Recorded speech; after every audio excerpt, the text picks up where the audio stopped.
Welcome to Recross the Paths, where we celebrate the Cube community one conversation at a time.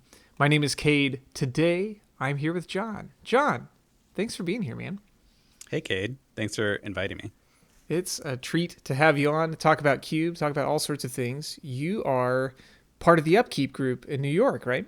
Yes, I'm based in Brooklyn, New York, and part of the Upkeep group. I'm regular. I try to go every Wednesday and try to go to all the Cube for a Cause events that Upkeep throws.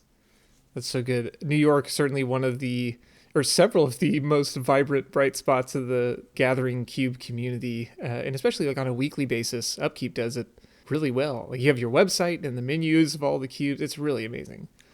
Yeah, Scott's a really great organizer, and we just have cubes going all the time, a ton of different types, and some of, I think, the best designers in the country there. No biases, no biases. Just Yeah, the yeah, best. yeah. Really good feedback on everything that you bring, which is amazing. Yeah, truly, I'm almost perennially jealous anytime I get to talk to folks in that realm who talk about, oh yeah, I just get to go talk to, name any of the folks in that group. You're like, yeah, I was just asking them about these casual decisions, and they're all ready and willing to jump in and help. Yeah, we got Dan, we have Zach, Gabor and Max, and everyone is all really good and have played a ton of cubes and ready to jump in where you have an idea. They say, oh, I played this cube at Vertex, whatever, and give you an example to start riffing off of. Well, very cool. Well, I hope I get to revisit New York here before too long. Crossed fingers. We'll see. Yeah, you need to come back and top 8 another one of our cube for causes. That was a fluke. No No. guarantees. Well, John, as we jump in here, I like to ask, just to set the stage, why Cube? Yeah, so I started playing Magic when I was young. I think I got a starter of 7th edition with Thorn Elemental in it. Oh, yeah. Yeah, it was great. And I was off and on, but I was always playing limited. That was like my primary format. And Cube was always this mythical thing that some people had and you could play. And it was available on like the Holiday Cube on Magic Online, which is mainly where I played. And then coming to New York, I met the Upkeep group a few years ago and I joined, and I thought that I was like, vintage Cube is the best cube.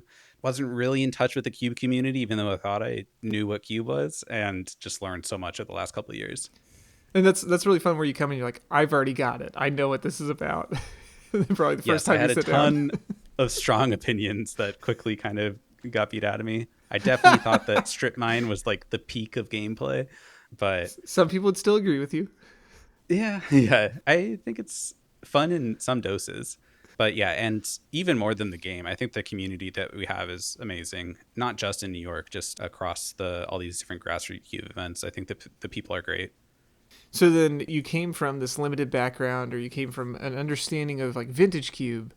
Where did that lead you in terms of your own design or your own play journey? Yeah, so it wasn't just limited when I was a kid. I would also kind of build these janky decks. Like I had a spider deck that was all about trying to make your opponent's creatures fly and then wiping the board with Silk Flash Spider. Some janky decks like that. So there was always these like kind of weird Johnny decks. And with Cube, I feel like I tap more into that as a designer, where this is what I think of as play, and this is the play that I want my players to experience. So that's really good. So the cube that we're going to unpack today is called Choose Your Own Adventure. And this is a project that you've recently gotten to share at Cube for a Cause, right? Yeah, Scott had it at Cube for a Cause, had 2 drafts in out of 3 possible drafts, and players really liked it. I got a bunch of great feedback about it. And yeah, it's called Choose Your Own Adventure. So the original name was Goosebumps, Choose Your Own Adventure, a little long. So we switched to just Choose Your Own Adventure, which is harkening back to those like Choose Your Own Adventure books where you open it up and there's a bunch of different ways to go and you pick a path and you end up there. And draft feels a little bit like that. And I think specifically this draft, there's a bunch of different lanes that each card has you unlock, and you kind of explore this choose your own adventure style cube. And unlike the paperback books, fewer than half the pages lead to death, right? Well, 7/8 of the players to a degree. Yeah. No, that's good. Well, John, give us the overview for Choose Your Own Adventure. What should people expect when they sit down to this project? Yeah. So Choose Your Own Adventure is a low powered synergy cube built around Burning Vengeance, which is 2 in a red enchantment. Whenever you cast a spell from your graveyard, you can deal 2 to any target. And there's another quirk where there's no forest in the basic land box. Okay, very cool. So lots to unpack here already. With Burning Vengeance as a key piece here, it's not like an emblem that everybody starts with. This is just like the core kernel of the idea that guided you getting started. Yeah, so I followed the design methodology laid out by Lucky Paper Radio and others, where you start with a single card and kind of figure out what are the inputs and outputs of that card, what cards work with that. So with Burning Vengeance, it needs a bunch of cards that can be cast from the graveyard. So there's like disturb creatures, flashback cards, and you kind of build out from there and keep adding cards. And eventually you end up with a cube. And what about Burning Vengeance resonated for you? Yeah, so when I first joined Upkeep and started learning more about these non-vintage cubes, I kept seeing spider spawning popping up in Zach Barish, one of our members who maintains the cube list on Arena. They have a UMA inspired cube where spider spawning is a common card, and spider spawning comes back in a bunch of different sets over the years. And I was always thinking in the original Innistrad, there was spider spawning as a deck, but there's also Burning Vengeance. So why isn't Burning Vengeance coming back in any of these sets? And I brought that up to Zach early at Upkeep, and Zach was like, spider spawning is much easier to build around than Burning Vengeance. You don't need as many different styles of inputs. But it was a card that I remember LSV in YouTube videos when I was a kid playing. And it's another one of those spider spawning like build arounds that I think would be fun to have in a cube. And I just kind of took it as a challenge to try to build a cube with that. So when somebody who works at Wizards of the Coast says, I don't know if that's going to work, you're like, I got you. Yes, I was like, let me do it. And then I tried, and first pass built a cube where Burning Vengeance was clearly not playable. I ended up in your kind of like, yeah, higher powered graveyard centric cube with like Hogak and stuff like that. I guess you do cast Hogak from the graveyard, huh? You do cast Hogak from the graveyard. It does trigger Burning Vengeance, but it doesn't really work if your opponent has a Hogak and you have the Burning Vengeance. So I kind of tabled it for a while, and then eventually I played Alex's oldest school cube. Totally different, but in that cube, Sarah Angel is the best card in the cube. Yeah. And you can see there's a ton of craft in making Sarah Angel the best card in the cube. And I'm like, if Alex can do this, I can get Burning Vengeance, which is printed much later, and have that be at least playable in my environment. And so that kind of kickstarted this cube here, the real iteration. It's very cool. So we have Burning Vengeance as one of the starting points. And then you started working outward from there, right? Yeah. So I started with Burning Vengeance. I was like, okay, what works in a cube with Burning Vengeance? So Burning Vengeance is clearly like a nostalgic card printed in 2011. And so I was looking for cards that are from that similar nostalgia area. And Hakon was one of the cards that came up. And so Hakon is a 3/3 knight that can only be cast in the graveyard. You can't cast it from your hand. And while it's in play, you can cast other knights from the graveyard. So Hakon works with Burning Vengeance when it comes in, and then also whenever you cast a knight from your graveyard with Hakon in play, you also are triggering Burning Vengeance. So this is one of the nodes that came off of the spiral. And you have these listed on your overview as well. Like Hack-On, I think you call them key cards or pillars. Yeah, these are key cards, and this kind of started when I started breaking Singleton, and I broke Singleton for Burning Vengeance because when I looked back at old limited decks from drafting Innistrad, I went back and looked at some Star City Games articles. They really recommended having multiple Burning Vengeances. So compared to Spider Spawning, where you can mill your deck and you'll eventually get Spider Spawning in the graveyard and it will eventually do its thing. With Burning Vengeance, you really need it in play somewhat on time. So having a couple in your deck really helps with that. I already knew I wanted to break Singleton. And so I was like, okay, let me see if I can find some cards that will be kind of like these key signposts that I can break Singleton for and nudge synergies in that direction. So Hakon is one of them. Another one that's in the same area is Emery. So Emery lets you cast artifact cards from the graveyard, so works with Burning Vengeance. And then I wanted like a Ghoul Caller's Bell style, some sort of artifact that lets you mill yourself to get fuel for Burning Vengeance. It can find your Hakon, and for that I chose Throne of the Grim Captain. So Throne of the Grim Captain, 2 generic. It lets you tap and mill 2, so a souped up Ghoul Caller's Bell, but it also lets you craft with a dinosaur, a merfolk, a pirate, and a vampire. And it will turn into this giant 7/7 lifelink menace and get back your things that you crafted with it. So it's kind of a enabler for all these other things and a payoff in its own right. So these all came about naturally by drawing these connections, or were these things you're like, I want to make sure to include this card, other than Burning Vengeance?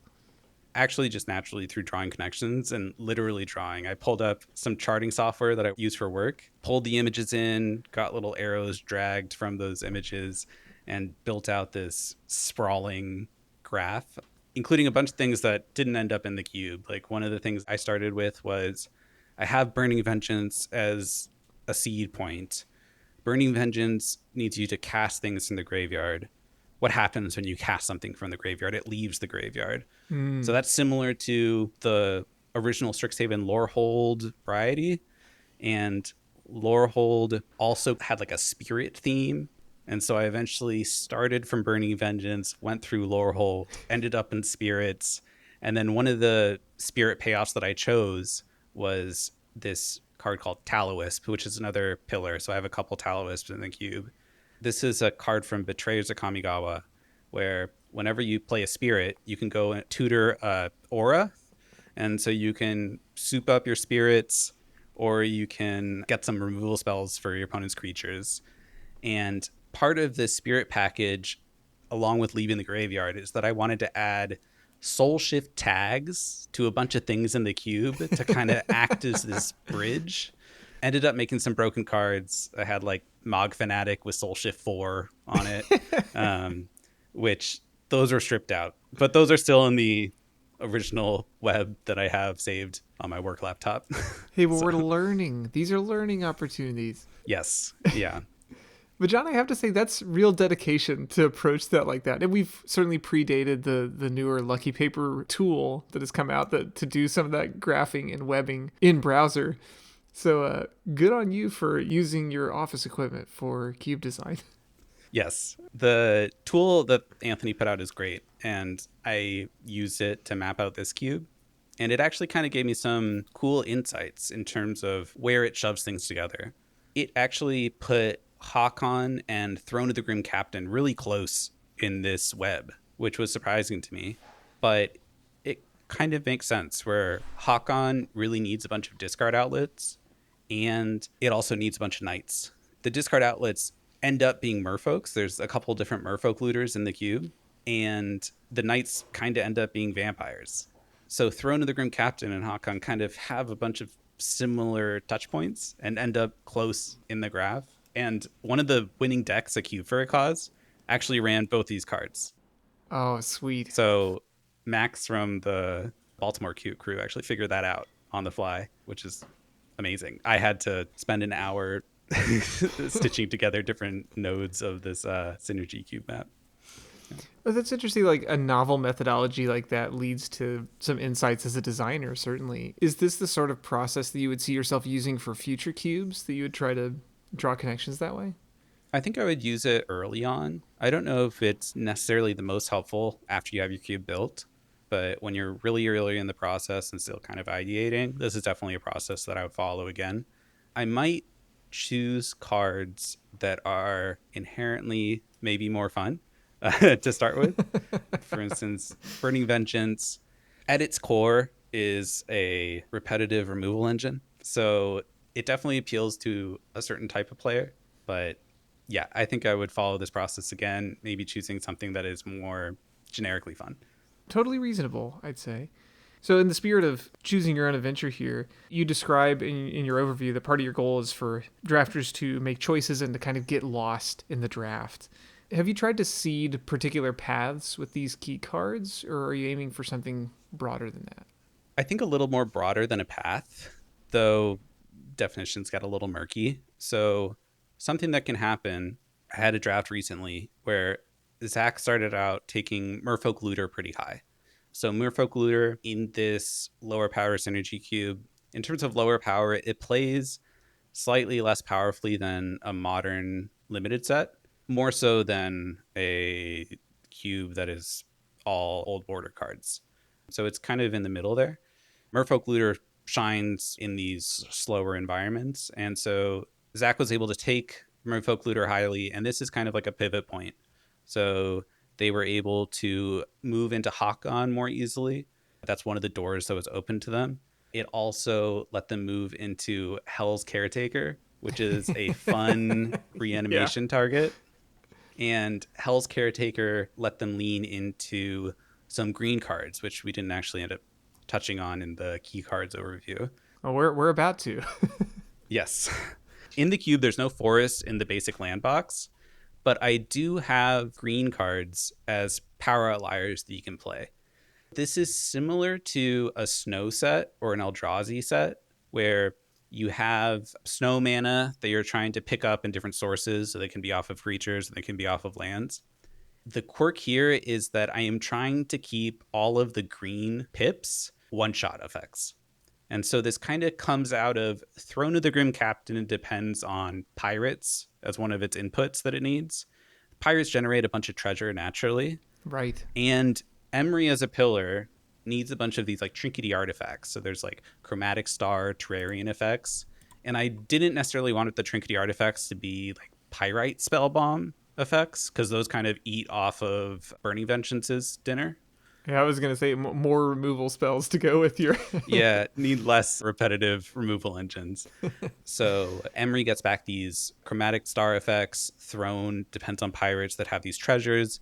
And so I was thinking, what if we have these green sources as these one-shot effects that are kind of already in the cube, and scale the power outliers kind of accordingly, which means they can be pretty strong. So Uro is in the cube, which is a very clear outlier if there were forests that were available. But getting 3 different one-shot pips, it's pretty difficult in this environment.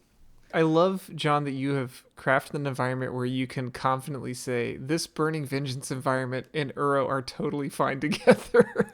Well, confident is a stretch. Uro started out of the cube. People weren't playing the green because they were like, why would I take this risk for these cards that I can't even tell if it's that much higher rate? So I chose Uro as a card that is clearly high rate. Players know this is good. Let me try to play this. And got some feedback.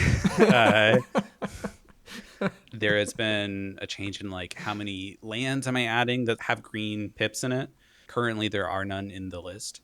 I added them in, took them out. Uro came in, took that out. And right before Cube for a Cause, I had a play test and green didn't do super well. So I was like, all right, Uro's back in. All right. And super nervous the entire event. Alex, who I was talking to before the event, who I played their oldest school cube and inspired this cube pretty much. I told them that Uro's in the cube, and they asked like, what kind of advice do you have? And I said, try not to play the green. I don't think it's that good. But Uro might be a problem. It's untested. Alex opened Uro pack one, pick one, and was like, I'm doing it.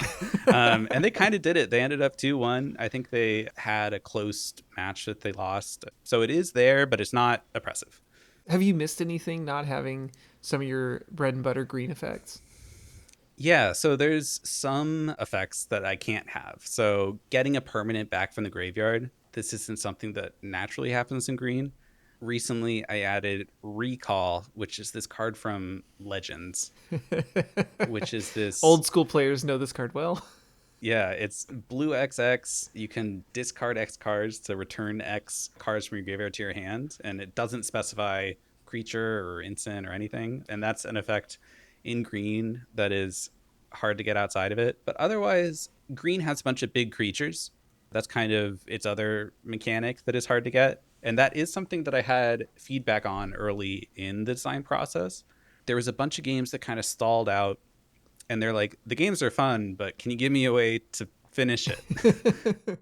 I tried to clean it up a little bit in terms of the repetitive play patterns, and I think that solved it mostly, where I'm getting less of that feedback of I need to wait to end the game. The one card that I had in, it's a 3 mana artifact that lets you return a creature to your hand and all auras attached to it from Modern Horizons. I'm blanking on the name, but it with the disturb creatures is somewhat interesting.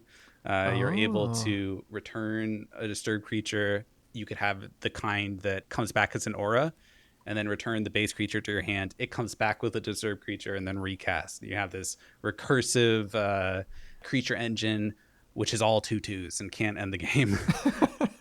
So these are some of the bugs that I had to work out, and I stopped getting the "can I get a big creature" feedback.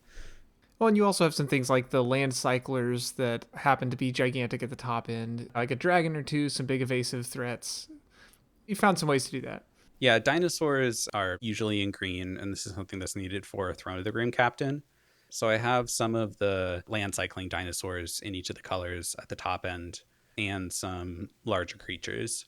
Angel of Flight Alabaster, which is a 5 mana 4/4. It's a white angel from original Innistrad that you can return a spirit from your graveyard to your hand at the beginning of your upkeep. And this is a card that I added because I was trying to tone down white aggressive creatures while still keeping pseudo color balance. And I thought that it would be stone unplayable in this format because 5 mana 4/4 flyer that doesn't do anything on ETB. You mean And like a Sarah Angel, John? yes, like a Sarah Angel. Those, yeah. But I'm not playing with all cards from 1994. These are from 2011. It should be more juiced. You got a little Um, space, right? yeah. But Zach, I'm going to bring them up a lot because I think there are one or second best player in New York, and I kind of use them as the source of truth on what's good in the cube. They played this to good effect in a kind of like good stuffy spirit esque deck, which was sweet. So there is some benefit of keyword big in this cube with green not being around. John, how do you think about power level broadly? Is it using your key cards as a measure for where everything needs to be, or are you aiming for like a particular flavor or feel while you're playing? Yeah, there's a lower bound and an upper bound, I feel like, in the kind of the power level that I need. Burning Vengeance, I definitely want to be somewhat playable, and it's difficult. So something that's helpful is having a bunch of 2 toughness creatures lying around. This helps Burning Vengeance get better. So green not being in a cube is kind of a benefit there. And then on the upper end, I want Gingerbread Hunter to be an outlier. So Gingerbread Hunter is kind of my watermark. And this is a card from Wilds of Eldraine. It's 4 and a green for a 5/5 that ETBs and creates a food. Huge. And it also has an adventure of 2 in a black for an instant that gives a creature -2/-2. So it's card advantage, giant threat, and gain some life or creates a rectangle. This is a card that I want to be an outlier because I think this is the perfect card for this green splash because you get a little bit up front. You get this -2/-2 in your blue black deck, and you get this giant creature if you're able to hit the green pip. And this is very similar to Bergstrider from Sure. Kaldheim. Yeah. So in Kaldheim, there was a snow deck where Bergstrider is a 5 mana 4/4, which if you use snow mana, you can tap something down and have it not untap. But if you don't have the snow mana, you still have a 5 mana 4/4, which is not great, but it's okay. And I think that's a pretty fun play pattern of having a buyout if you don't have the snow mana, or in this case, green. But you get this higher rate creature on the top end. I think that's how a lot of the snow sets play, where you're kind of playing a good stuff deck. Your deck just has higher quality things than your opponent, but you have to spend a bunch of picks on different sources. And so they try to kind of keep that in a wedge, usually, in these other sets. Like in Kaldheim, it was mainly blue, green, red. And I think in one of the Modern Horizons sets, it was more Sultai. So I'm trying to keep that here as well, where it's mainly centered in blue and black to be able to splash for these green pips. And that way, if you want to play this good stuffy game plan with a little extra sauce, that's available for you. If you want to be like more all in on all, I'm playing with all these small dinky things that eventually get there. I think that's there as well with Embry and Burning Vengeance. So it's kind of giving you two things. So for the power level, Gingerbread Hunter is kind of the top end that I want. Well, I appreciate that you've also given some of the spiciest ways to get that extra color in this project. Like the Helionaut jumps to mind for me as a card that I love from the olden days, or the like the Fear Dot Core. If you're willing to invest in a Manolith type effect that also is a shapeshifter for your Throne of the Grim Captain, like really, it's just some clever ways to sneak that into a gameplay you would already have otherwise. Yeah, I think it might actually be a little too clever right now in terms of it's a little hidden. So I had a draft. We were drafting for the first two packs. And then in the third pack, a drafter said, "Whoa, I just saw two cards that are head and shoulders above everything else in the cube." And I had to ask them, is like, "Are they green?" And they're like, "Oh, yes, yes." And so what was unclear is that in like a snow set, you see the so symbol. It's very obvious. Whereas here, it's a little hidden, which Mm. I think is a downside. But I think Helionaut is a little clear. 3 mana, 1/2 flying white creature that you can tap to filter a mana. Really below rate, but this is the only white card that has this effect. And I tried to seed one into each of the other colors. There's one in white, and in red we have Flashback Make a Treasure, which is Strike It Rich. These are the two ways to create green if you're not central and blue black. I mean, there's also the colorless aspects of Fur Dot Core, which is a later ad right before Cube Fur Cause. It replaced Omo. I don't know if you know this card. Yeah, the Queen of Vesuva. Yes, this card I thought was really cool because it's blue. It gives you shapeshifters and turns things into That forests. is the everything counters. I think is the one that this one does. Yes, which is a that's why I cut it. It's unclear what that means, and It's I it's have everything. It says it right there. yeah. So I did swap down to Fur Core, which may at some point come out of the queue. It kind of goes against the goal of the cube of these like one shot effects, or if it's not a one shot effect, it should be easy to interact with. So one of the play patterns that I'm trying to have is when someone either mills into Uro or plays Uro from their hand, they use one green pip and it comes into the graveyard, and then you see your opponent struggling to find those next two green pips. And I think this is one of the advantages of Uro over something like Coma. Coma is like a giant serpent that has green green and it's casting costs and wins the game when it enters. Yeah, yeah, Um, completely ruinous. Yeah. yeah. So that has the play pattern of like it's stuck in your opponent's hand and they feel bad and you're just crushing them. Or it comes into play out of nowhere and you have a sense of the game was going one direction and now it's completely changed. When you see Uro go into the graveyard, you have a little bit of time to try to interact with it. You could either race to try to find your graveyard interaction spell. There aren't a ton of them in the queue, but there are some. Or you can try to blow up your opponent's green sources when they play them. So if they play like a creature that can filter for green, for instance, there's like Crossroads Candle Guide. 4 mana, 3/4. You can exile a card from a graveyard, or you can pay to filter for a mana.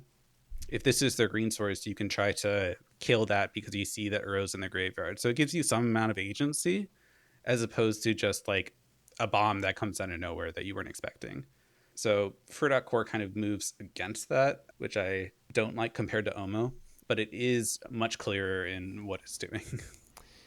Well, I think even if some of those cards we mentioned don't live in the cube permanently, I think there's something special about an environment that highlights cards like that and makes them outliers where they wouldn't ever like what other cube is going, man, Fear.Core, that may be more than we want. Like that's a cool experience to have.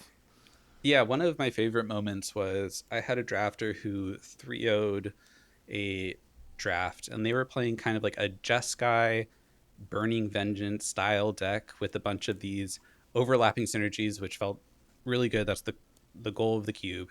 And one of the cards that they had was Orvar, the All Form. Yeah. Yeah, it's sweet. It's a changeling. It works with a bunch of things.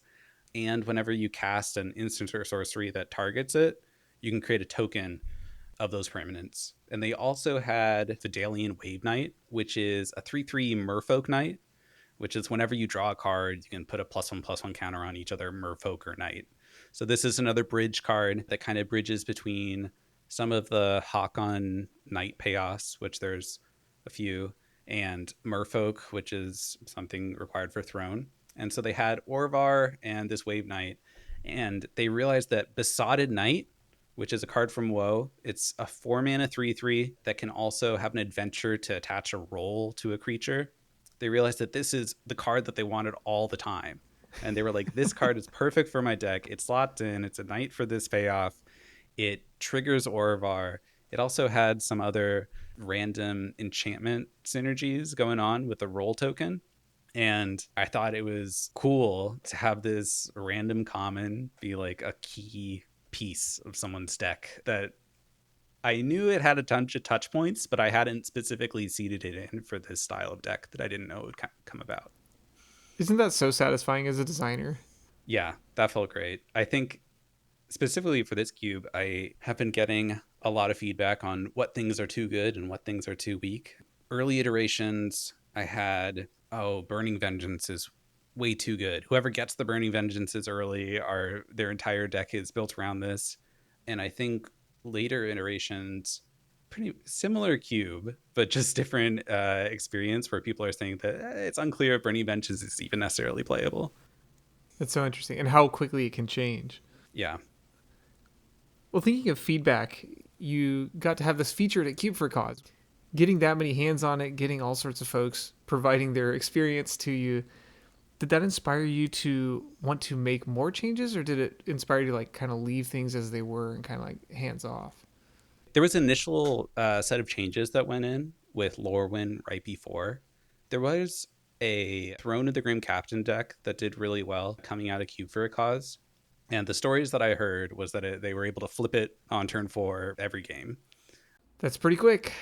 Pretty quick. One game, the opponent had a cancel for the first throne. So then they slammed the second throne and flipped it. So that's one of the pieces of feedback that I kind of want to change. What happened was I shifted earlier in the cube design.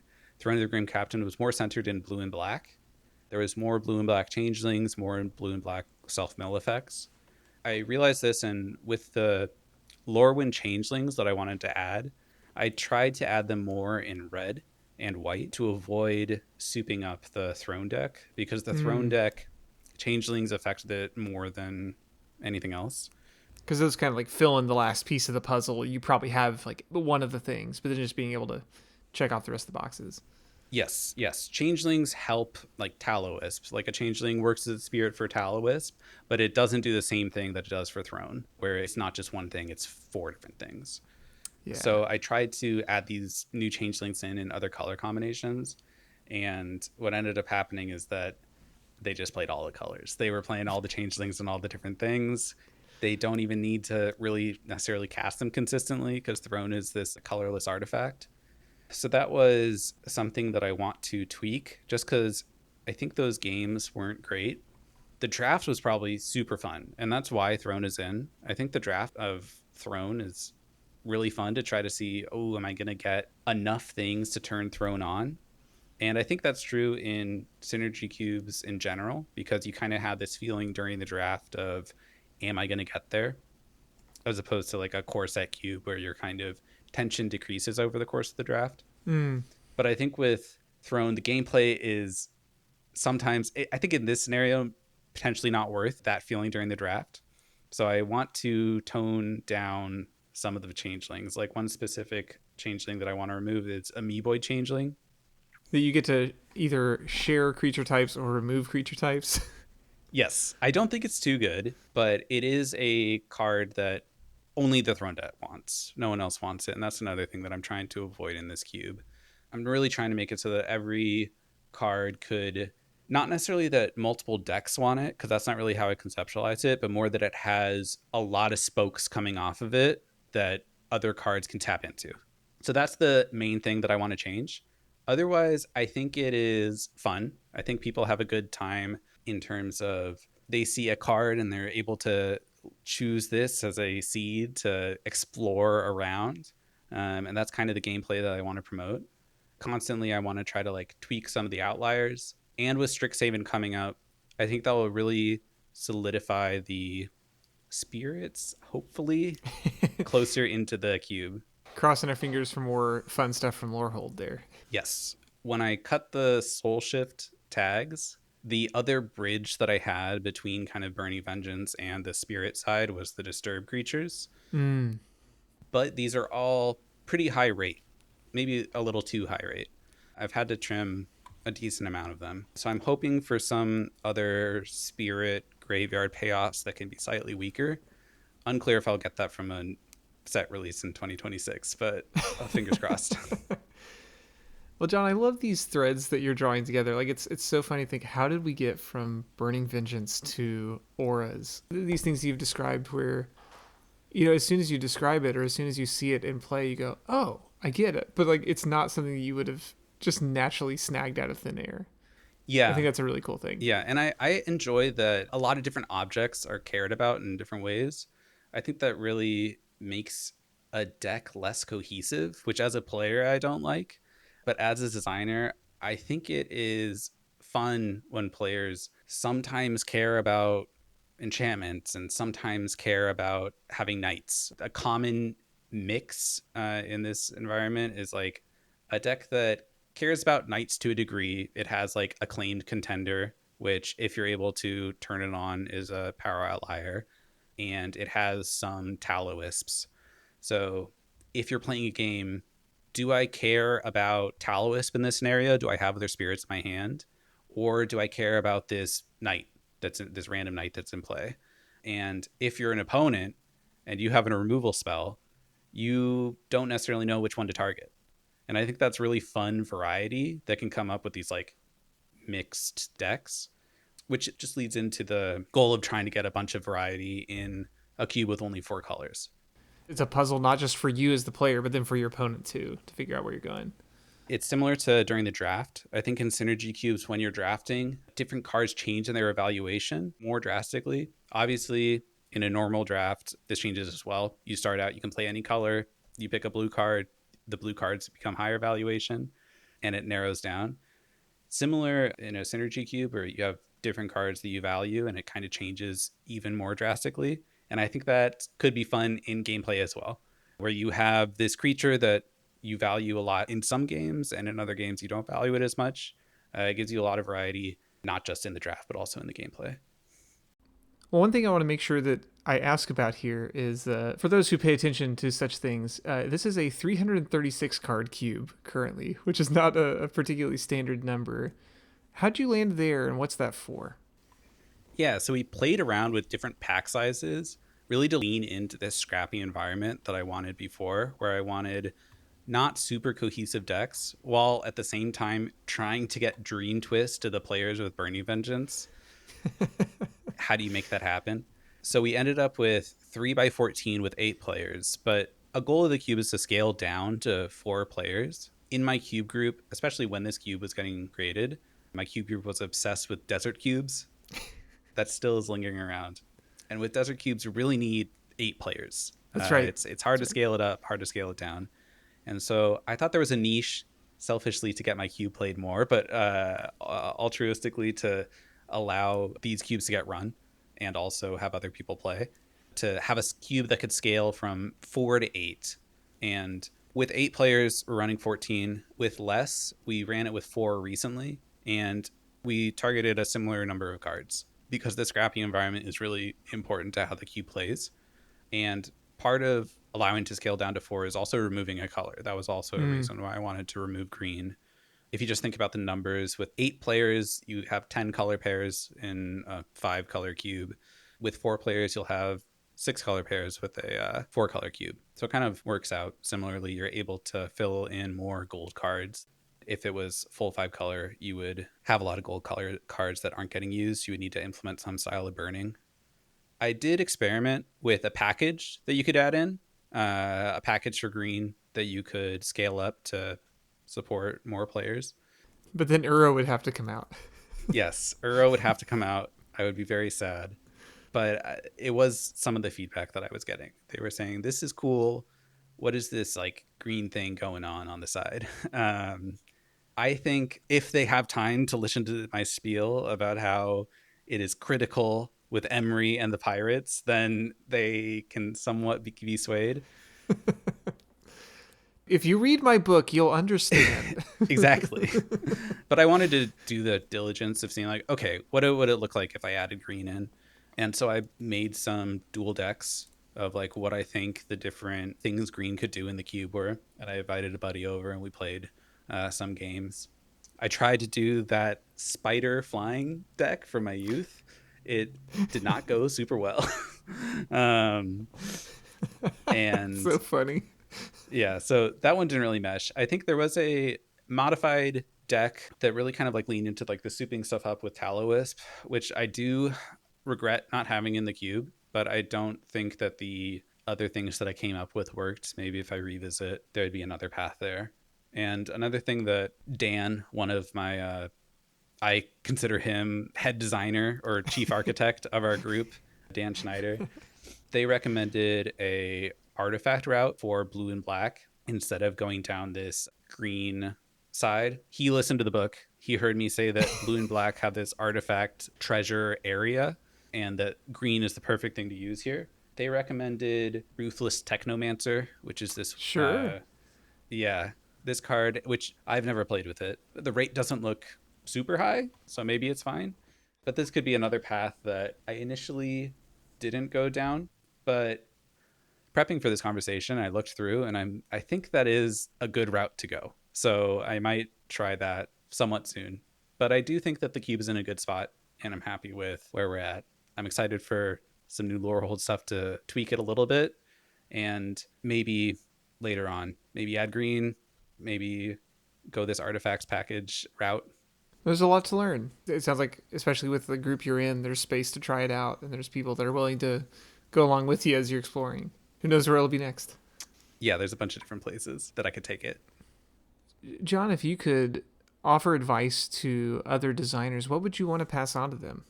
For this experience, I think thinking from the player's perspective more has helped me a lot. In previous cubes that I've tried, that I've since given up on, I really thought of it as what are the different decks that would be really cool with this thing that I'm trying to do. And it was fun to design and build these things. But when you actually sit down to play it, it doesn't go great. I've learned a lot in this cube for myself.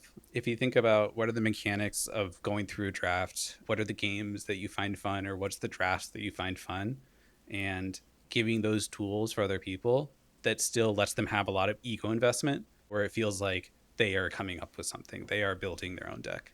That's great. I love that term, ego investment, too. That's a really cool piece of thought technology. I think I stole that from Mark Rosewater. It's so Yeah. good. Well, John, this has been so much fun to explore Choose Your Own Adventure, see kind of where it's come from, where it's going, and I really appreciate you taking the time to do this.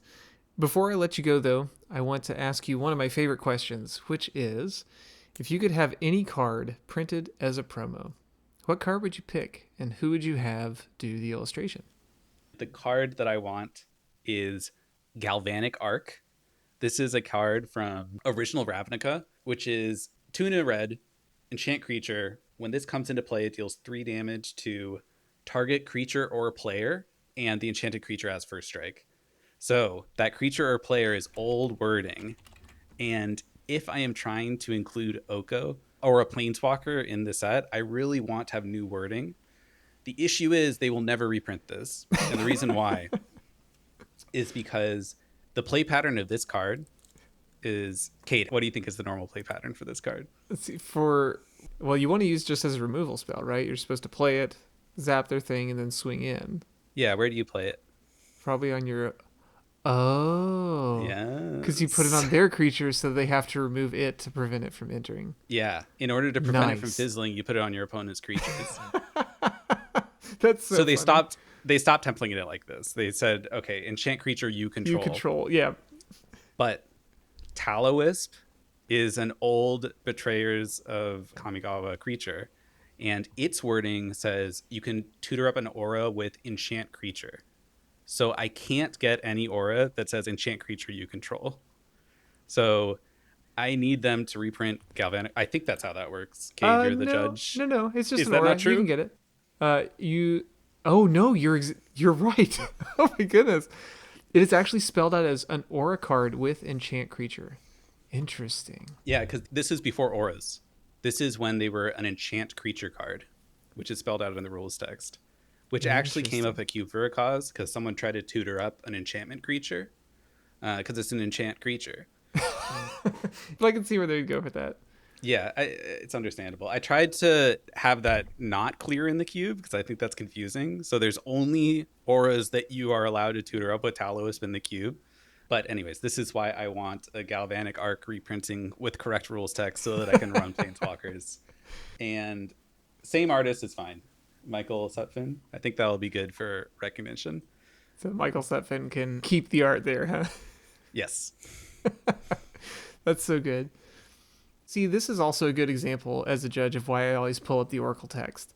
Because it's easy to go, oh yeah, I'm sure I know how this works. And then turns out, Yeah, sorry for putting you on the spot, Kate. no, no. But it's good that this is in this cube. I have a different cube with Endless Whispers as an emblem. Oh yeah. If I try to ask you some questions there, it might be difficult. Which, yeah. I have still a Phage the Untouchable commander deck. And Endless Whispers is one of the cards that is a pretty consistent part of Phage decks extant. Because if they Oh, kill your yes. Phage, no better place to give it than to somebody else. Okay, so you're a pro. So I'll ask you next time I run into some issues. I'll ping you on Discord. Those are, I'll give you my cell number. We'll Okay, on thank call you. here. No, great choice. Well, John, again, thank you so much for being part of this. This is a treat to get to go through and explore. If folks want to perhaps choose their own adventure, do a test draft, or learn some more about some of the other things you're working on, or get in touch with you, where should we point them? Thanks, Kate. Yeah, it's been really fun to talk about this. Yeah, I think checking out my Cube Cobra page. I'm Jay Clara on Cube Cobra. You can check out the different cubes I'm experimenting with. You can check out that Endless Whispers cube if you want to take a look. Yeah, Very cool. Well, again, thank you so much. So glad we got a chance to sit down and talk. And here's hoping I can find my way back to New York before too long. you got to come out, Cade. Well, thanks, John. Thanks.